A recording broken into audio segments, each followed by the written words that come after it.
On dit que l'amour est la plus belle chose qui puisse nous arriver. Mais que se passe-t-il quand cet amour s'accompagne d'anxiété? Quand la peur de perdre l'autre nous vole notre paix intérieure, notre sommeil, et fait de nos pensées un champ de bataille? Tu l'as peut-être déjà ressenti. Tout va bien.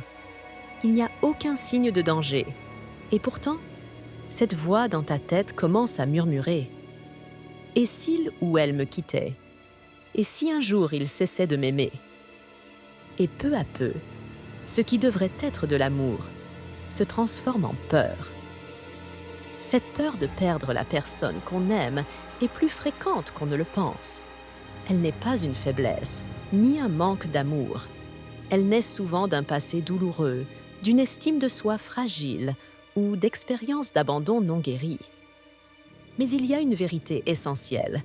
Aimer ne devrait jamais faire mal.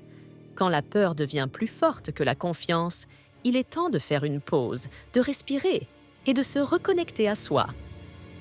L'anxiété en amour peut nous pousser à chercher constamment des preuves d'affection, à douter du silence, à interpréter chaque petit changement.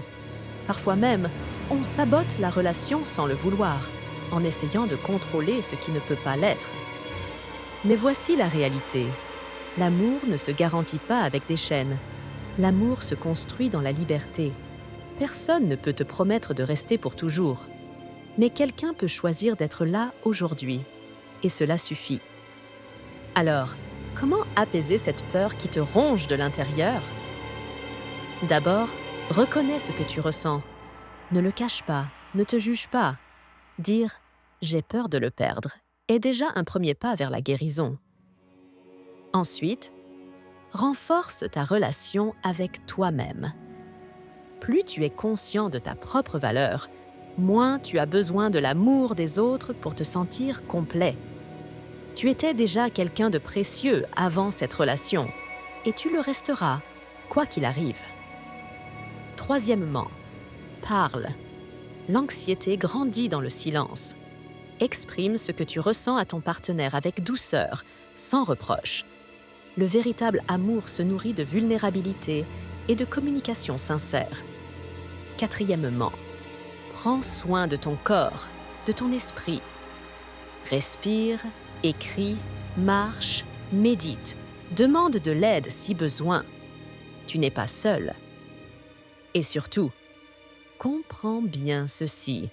L'amour authentique n'a pas besoin de garantie. Aimer, c'est faire confiance. C'est traverser un pont, même sans voir l'autre rive. La peur de perdre ne disparaîtra pas du jour au lendemain, mais tu peux apprendre à ne pas la laisser te diriger. Tu peux commencer à aimer dans la paix, au lieu de la peur.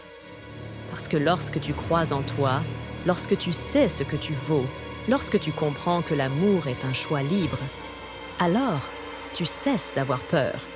Parce que tu sais que si quelqu'un reste, c'est par envie. Et si un jour il part, tu continueras. Plus fort, plus conscient, plus toi. Alors respire. L'amour n'est pas une prison, c'est un lien.